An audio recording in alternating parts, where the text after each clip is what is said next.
A little while ago, we made a video talking about the best 1-2 punches in North America. Since I have not been on every coaster in North America, we used a statistical approach using data from the community to find an objectively correct answer. Many of you guys enjoyed that video and wanted to see a part 2, so here it is. We are ranking the international 1-2 punches of the world. Since in the last video we covered 1-2 punches in North America, international is considered as anything that is not United States, Mexico, or Canada. So basically Africa, Asia, Australia, South America, and Europe. If you do remember, in the last video we assigned points counting down from 15 based on the first parks to complete 1-2 punches. In this video, we are taking the average rank of the first completion of 1-2 punches to determine a more accurate answer, so thanks Calvin for the comment, this system works much better. One thing to note is that a lot of ranking sites do not have as extensive coverage on international coasters, so 1-2 punches do not appear in some of the rankings. Because of this, we have a much smaller sample size by just using CoasterBot and Captain Coaster, but this video should still be very fun nonetheless. I'm going to link the spreadsheet in the description if you want to see the method behind the madness, but trust me, it makes a lot of sense. There are a total of 18 parks that earned at least 1 point, and starting off our rankings with a whopping total of 1 point is Riseberg Park Plan. I'm kind of surprised this park made the list, but it obviously barely squeaked by with only 1 point. The 1-2 punch to this park contains Dynamite, a mock Big Dipper, and the one and only El Toro, which is a really low-key GCI Woody. This park is truly a 1-2 punch, as that is basically all what the lineup has to offer. Both of these coasters are very well themed, and I absolutely love Dynamite's soundtrack. That is a top 10 coaster soundtrack right there. We even have a lo-fi version of it that we use for background music, and it should be playing right now because I said so. And the 17th spot with 2 points is Happy Valley Shanghai. This is another park that I did not really expect to make this list, but it did. The 1-2 punch of this park is Megalite, which you can probably guess is an Intamin Megalite, and the second punch is Wooden Coaster Fireball, which I honestly don't know much about. It is a PTC Woody with a very interesting layout, but beyond that, I don't have much to say. I actually don't know much about this park in general, so don't have a lot to say, but it looks cool enough. With 3 points in the 16th spot is Trips Drill. This 1-2 punch of this park is made of Caracho and Hall's Uberkauf. This is the first park on this list to earn points from both rankings, so it definitely deserves its spot here. Caracho is an all-around great Gerstlauer Infinity, and Hall's Uberkauf is a great Vekoma STC. It isn't as intense as B&M Inverts, but it is very comfortable and offers a more diverse experience, so that's pretty cool I guess. In the 15th spot at 4 points is Alton Towers. Now I thought this park was going to earn a lot more than 4 points, but I guess it kind of makes sense. Nemesis is the highlighting attraction at this park, and with its recent refurbishment, it looks better than ever. Smiler really pulled Nemesis down with it, which is quite surprising. It is probably because of the severe rattle that has been developing, along with just being a gimmicky coaster from the start. Both of these coasters are bucket list coasters for me, especially because of the dark overtones with the theming.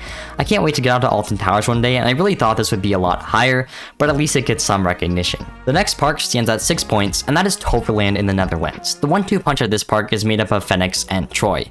In one of my prior videos, I said Phoenix was the perfect cover coaster for a B&M wing coaster, and I stand by that. Its environment is literally perfect, and the layout is short and concise, but it delivers. There's a reason why this is one of the best B&M wing coasters in the world. Supporting Phoenix is Troy. Troy looks like a well-paced GCI Woody that offers some good airtime. I love the theming on this coaster, especially the horse. It looks so good. I would honestly make the trip out to Toverland for Phoenix alone, so Troy is just an added bonus here. In the 13th spot is Europa Park at 7 points. Now here's where we discover the first problem in our rankings.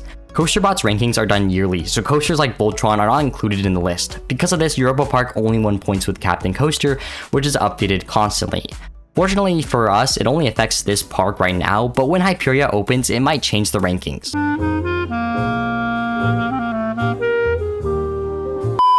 Europa Park's 1-2 punch is relatively new. Voltron looks like one of the best coasters of this decade and an absolute masterclass by Mock Rides. I am so excited for the future of their company because like this absolutely slaps, especially with the theming. Like the live Tesla coils are sick.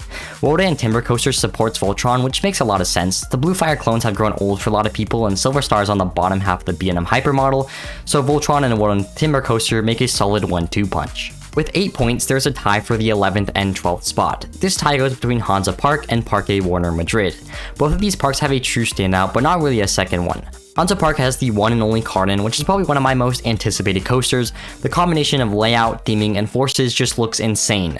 Flucht von Novgorod, I definitely botched this name, brings down this park a lot. This is another Gerstlauer, but it isn't nearly as good as the one and only Cardan. Parque Warner Madrid is headlined by the brand new Batman Gotham City Escape, which is a very good Intamin Blitz and might be some of Intamin's best work. And the second punch is Superman, which didn't pull much weight here, but it still is a great coaster and the best B&M floorless in the world. Starting off, our top 10 is Fuji-Q Highland. And now this park is really interesting because number 1, it has one of the best coasters in the world, and number 2, there are like 3 great options for its second punch. We all know Energylandia is a world-class SNS 4-dimensional coaster, but what is the second punch of this park? Well, it is Takabisha. I think you could make a very solid argument for Fujiyama and one for Dodonpa, but its days are over. Takabisha wins anyways here. I mean, there's not much to complain about at this park besides operations. Energylandia is one of the craziest, most insane coasters out there, and it is really unrivaled. Even something like X2 falls short of that, but I will know for sure in a few weeks. Takabisha also looks very solid, but it still is a clone, so... In the 9th spot at 11 points is Universal Studios Japan, another park that I will be visiting as this video comes out. The 1-2 punch of this park is brought to you by B&M, which is the only park on the do so on this list. This park is headlined by Flying Dinosaur, one of the best flyers on the planet, and an absolute masterpiece by B&M. Hollywood Dream rounds out the second punch as a lower tier B&M hypermodel. I really love onboard audio, so it wins in my heart there. At 18 points, tied in the 7th and 8th spot is MasaneMiyaPA and Ferrari World in Abu Dhabi. MasaneMiyaPA's 1-2 punch is formed by Katoon and iSpeed. Katoon is an upper tier B&M invert that dominates its competition in Europe, and iSpeed is a unique Intamin blitz with the hard over the shoulder lap bars. Ferrari World Abu Dhabi also has quite an interesting 1-2 punch. Formula Rossa is the fastest coaster in the world and quite literally looks insane, and Flying Aces looks like a watered down Sky Rush, so we already know that is a quality ride. With 17 points in the number 6 spot is Nunchang Scenic Land. Python and Bamboo Forest and Coaster Through the Clouds headlines this park lineup. Python and Bamboo Forest is a top tier GTA Woody that has great interactions with terrain, and Coaster Through the Clouds is China's version of Millennium Force and has a really funky layout that includes a pre-drop on a hypercoaster. The pacing is also a bit questionable, but it still remains a solid coaster. In the tie for 5th and 4th place is Parque Asterix and Liseberg. Parque Asterix is led by the brand new Totatis, which looks like an absolutely amazing Intamin blitz. The theming tops it all off, and I just love it. Totatis is supported by Osiris, which is a top tier B&M invert, also with some of the best theming out there. It is a little mini Montu. Liseberg also has a very interesting 1-2 punch with Helix and Balder. Helix is a Malk multi-launch terrain coaster that honestly looks a little overrated, but I will ride it before I dog on it. Balder is one of the few Intamin prefab woodies. It's nowhere near the level of El Toro or T-Express, but it is still very, very good. Starting off, our top 3 is Wallaby Holland. This park earned 25 points and has a truly elite 1-2 punch with Untamed and Goliath. Untamed is one of the best RMC iBox coasters out there, and it is so much smaller than a lot of its competition. Goliath and Intamin Megalite supports this RMC masterpiece to make for a wicked ejector airtime combo. It really is a 1-2 punch straight to your upper thighs. Winning the silver medal is a park that swept both second places for a total of 28 points, and that is Phantasialand. This is one of the best parks in the world with the most well-themed coasters, so it is no surprise that they won a handful of points here. The 1-2 punch at this park is Terran and Fly, which are both absolutely amazing coasters. Terran is a low-to-the-ground Intamin blitz that offers very decent forces while navigating one of the most beautiful theme park lands to exist. Fly is very similar in the fact that it navigates a beautiful, well-themed land, but it is a Vekoma Flying Dutchman with launches. It truly is insane. It is my number 1 bucket list coaster for a good reason. The gold medal and the best 1-2 punch anywhere in the world that is not North America is the one and only Energylandia. This park won both rankings, and it has a very strong argument for why. Energylandia is the Cedar Point or Magic Mountain of Europe. It has some of the biggest and baddest coasters in Europe, as well as a lot of them.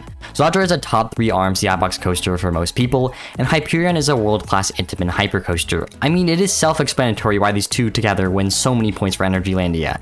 We all crave the ejector airtime with well-paced layouts, and Energylandia delivers on this, so props to them. That's all for today's video, guys. Maybe we'll revisit this topic in like 2 years and cover both North America and the rest of the world together. If you guys want to see a 1-2-3 punch video, comment down below because I also would really like to make it. As always, make sure to like and subscribe. I'll see you in the next one. Have a great rest of your day. Goodbye.